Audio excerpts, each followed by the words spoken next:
This is a Squiz podcast. We're your shortcut to being informed. This week, our podcast is brought to you by the Australian Government. From the 1st of July this year, every Australian taxpayer will receive a tax cut. You can use the tax cut calculator at taxcuts.gov.au to estimate your annual tax cut and see what it means for you. You've watched it, Claire. I've watched it. 60 million others have watched it. Yeah, a lot of people have watched it. It's called Baby Reindeer and it's become more than just a really popular show. We have different feelings about it. Lots of people have different feelings about it, which we'll get into. But whatever it is you think about Baby Reindeer, it's triggered a wider conversation about truth-telling and entertainment. And if you're yet to watch it, we probably should say up the front, this episode of News Club definitely contains spoilers. All right, let's do as we always do at the start of News Club episodes, Claire. We'll set the scene. Baby Reindeer is a show on Netflix. 7 parts, I think. It's written by Richard Gadd, a Scottish comedian. It's based on his life. He's also the lead actor as the character Donnie, so he plays himself. According to Gadd, Baby Reindeer is a pretty true story. Not pretty as in it looks good. It's fairly true. Pretty truthful. Truthful is the word he used. That's the way he's characterised the content in interviews after it's blown up. It's had huge viewership, a really big success in America and the United Kingdom and across the world. And his story didn't come out of the blue. It was actually a stage play before it was a TV series. And the plot is as follows. Donnie, played by Gadd, works in a pub in London. He's a mess as a result of traumas in his life. He was raped several times by an older comedy executive. He's going through a tough time working out his sexuality, and he's dating a trans woman who he says he loves, but he's really struggling to make that relationship work. One day, Martha, who's a lonely older woman, she walks into the pub. He offers her a cup of tea. They chat, they laugh, and from there, Martha begins to stalk him. She sends him 100 letters, 41,000 emails and hundreds of hours of voice messages. And there is this claim that she has a history of stalking and had previously been convicted in the past for doing that. That's a really good summary. Well done. The program is R18 plus here in Australia. There are some really confronting scenes, especially one in particular that depicts that rape that you mentioned. The major thing to point out in this discussion is the claim at the top of the show, which is produced by Netflix, that this is a true story. And the sticking point is that since it's become a hit, people have been able to track down the woman who many say is the Martha character. Her name is Fiona Harvey. She has a different version of events and has done a long interview on YouTube with broadcaster Piers Morgan about the claims made about her in the show. As for the accused rapist, it's said that in the UK comedy scene, industry people have no doubt who that person is. And this one has even made it to the UK Parliament. One MP there, John Nicholson, has asked Netflix to substantiate its claims that Gadd's stalker was convicted in the past or as a result of her contact with him. Entertainment meets politics. This sounds like our kind of content, hence why we chose it for News Club this week, because it is not going away. Let's get into our club picks. Club pick 1, Claire, is an interview with Richard Gadd in GQ from early April, so just after Baby Reindeer was released and was starting to take off. He's done a lot of interviews. It outlines clearly where he's coming from in all of this. A few things to pull out of it. Firstly, he's asked directly in this interview about Martha and whether his real-life stalker would watch the show. Yeah, and what he says to that is, and this is the quote, "We've gone to such great lengths to disguise her to the point that I don't think that she would recognise herself.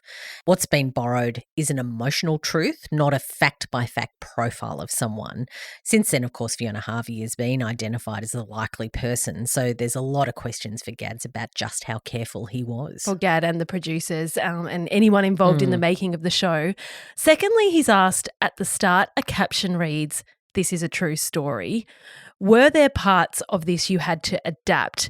This goes to the heart of the issue of it claiming to be a true story or not. Yeah, exactly. And his answer to that is it's pretty truthful. Pretty. Anytime it veered too much into embellishment, I would always want to pull it back.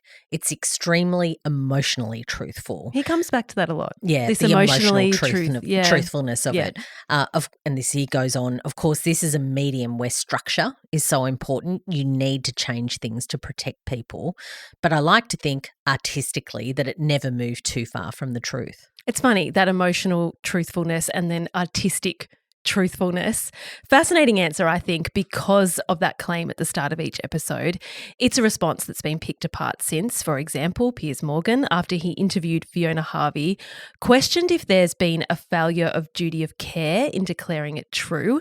Given how the story was told on screen, given it used real posts from Fiona's social media accounts.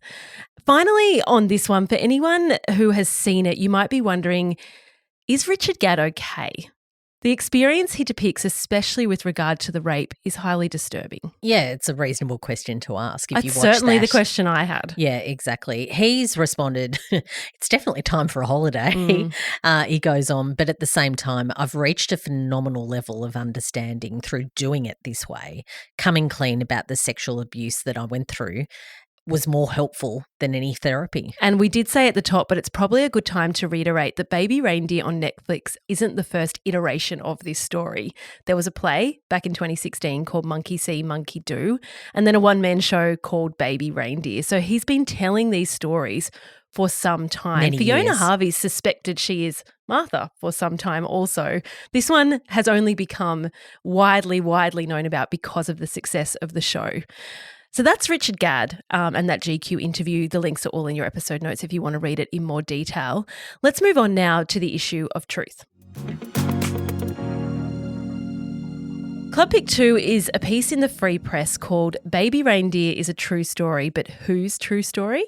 It's from the 18th of May. It goes into the questions around the show's claim of truth.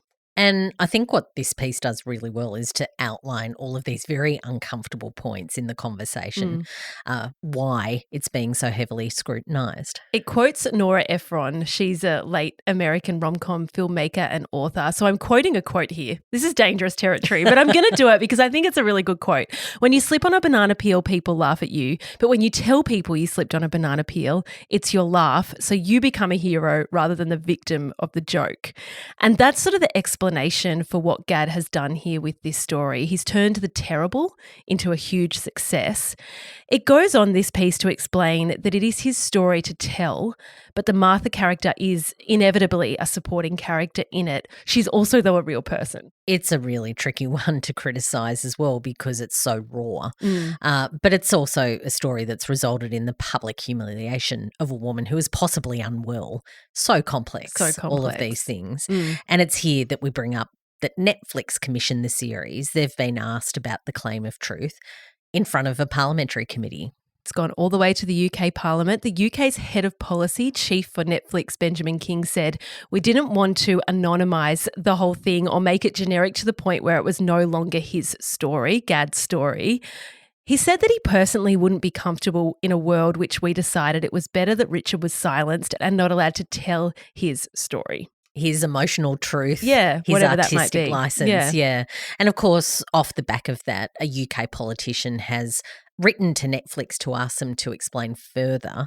Scottish MP John Nicholson wants Netflix to substantiate what it told that committee about the woman who's alleged to have inspired those events, that Martha character. Yeah, and that's because when Benjamin King was before that committee, he also said that the show was obviously a true story of the horrific abuse that the writer and protagonist Richard Gadd suffered at the hands of a convicted stalker. This brings us to Club Pick 3. Final Club Pick, Claire, is from The Hollywood Reporter. It's about the fact that Russell T Davies has weighed in. Who's Russell? Tell us about Russell.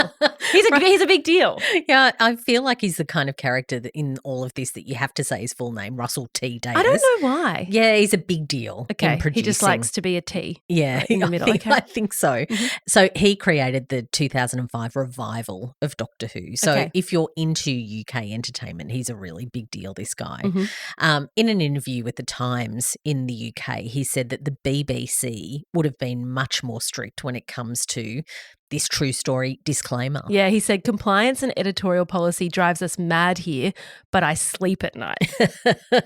And I'm sure there's plenty of content producers who are in that world who understand what editorial policies and the compliance department driving them mad means. You then get to Richard Osman. He's the TV host. He's the author of the Thursday Murder Club. It's probably how I know him best. I love that series. You did like that one. That's right. Yeah. I haven't made this connection. Yeah. That's him. Oh, okay. Yeah, Got you. yeah. All right. Yeah, because the rest is entertainment is his podcast. Exactly right. And they've done an episode on Baby Reindeer. What he says is that it would be patient zero for Netflix compliance if there was this UK broadcast code applied. Marina Hyde is his co-host. We've talked about Marina Hyde before. We read her columns quite regularly. She's a renowned Guardian columnist and she's also on that podcast. She reckons that Baby Reindeer, and it kind of goes to what I said before, might be a victim of its own success because it's so big, it's such a hit. This is going to be a big problem for them. Yeah, so what she's done in a column as well is she's flagged that we're at a bit of a tipping point. Her contention is that if any of the regulated broadcasters in the UK made something like Baby Reindeer, there would have been massive levels of blowback from authorities about those issues of truth and the exposure of these real life figures. Yeah, she points out in an anything goes world of content creators on social media and these large streamers going for huge numbers, here we are, away we go into this brave new world of stories being told and potentially real people being caught up in the wave as others tell their truth. Yep, certainly a brave new world. Before we get into the rest of the news, a message now from our podcast partner, the Australian Government. As we just talked about, budget week has come and gone, which means a lot of chatter about tax and the economy. If you're listening and you're a woman who pays income tax, we reckon this might cut through. From the 1st of July 2024, you will receive a tax cut. Every woman who pays income tax in Australia will receive a tax cut. On average, that's about $1,650 in 2024-25. For the ins and outs and finer details, just head to taxcuts.gov.au and use their online calculator to estimate what your annual tax cut will be. Claire, we asked our audience on Instagram if they've watched Baby Reindeer, 60-30 as it stands right now. So a lot of people have watched Baby Reindeer. 60-40 maybe? I'm not huge at I don't know what a 10% is. If you want 100%.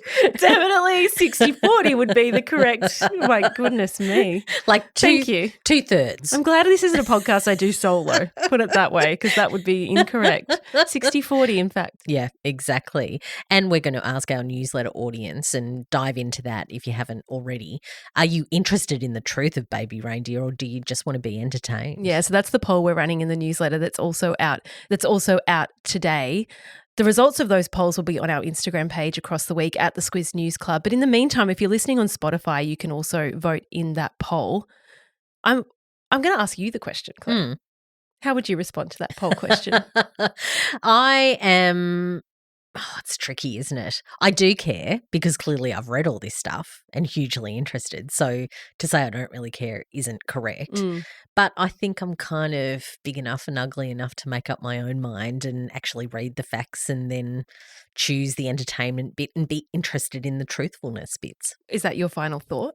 It's no. Okay, what's your final thought? My final thought, I think, is just how these sort of content channels are being used. Like I watched it because I was on holidays and I was looking to be entertained, but I've gone really deep into it because of all of these news issues and all of these bigger, more thoughtful questions. And look, I think you and I had a quick chat about it. We've promoted in the past and recommended the Beckham podcast, Robbie Williams. The Last Dance. Yeah, and series on Netflix and other streamers or Last Dance, all of that kind of stuff. It's PR. These are things that are being made by people. It's puff piece stuff. It's not documentaries with someone putting some scrutiny and asking the questions and going wider than one person's version of the truth. So I think we're kind of already knees deep in this stuff. I mean, this is what they talk about with the post-truth world, right? This is the whole thing. Exactly. I had a different experience and my final thought is I watched it because it was a big talking point as far as a piece of entertainment. When it said this is a true story, I immediately was like, whoa, I need to Google this. Like, I need to look into this. This is crazy. I watched like the first 3 or 4 episodes without knowing that he was the creator of the show and the actor, and it was his story. I didn't actually know that. I found it incredibly disturbing. And I remember the team here at the Squiz wanted to recommend it as one of our recommendations. And I said, whoa, I think like you need like a warning on this. Like it's really confronting. I'm interested in the truth conversation. Would I recommend the show? No. I didn't like it. I didn't enjoy it. I got nothing out of it. Yeah. And I would have preferred. The humour wasn't your thing. The humour wasn't my thing, and I would have preferred not to have seen it. Yeah. Because it is that confronting. And that's the thing, isn't it? Like these big shows, you don't have to like them. No. You can have a different view. Yeah. I'm interested. I'm interested in other people's takes, so we'll see what comes out of those poll results, because obviously people can leave comments and tell us what you think. But certainly I don't think it's going away, would be my observation. It is not. And by the way, even though it is difficult at times, and the humour is a particular type of humour, there are plenty of big figures like Stephen King, for example, saying it's one of the best things that they've ever seen. Yeah. So it's hugely interesting just exactly how divisive it is. The News Club is the place to go for conversations about the news. This certainly is. So there you go. That's News Club for this week. And we're going to leave you with a little bit of an announcement about News Club. We've been thinking about how to pull this together for you. We have had such great feedback on our interviews, and thank you to anyone who has written in to give us that feedback.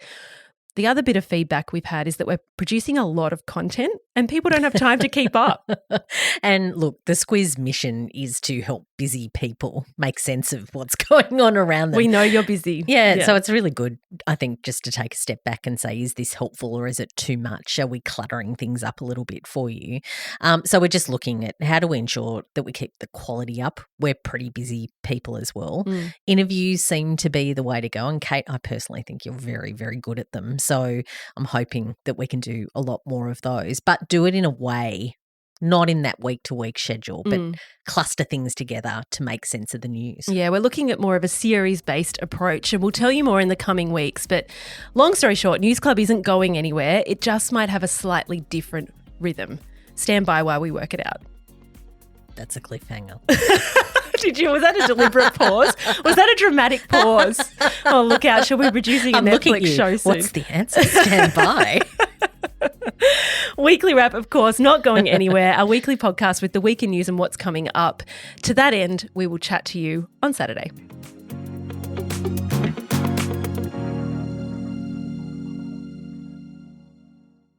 Kate Watson, co-host of News Club and The Weekly Wrap, jumping in here to say thank you for listening to our podcasts first and foremost.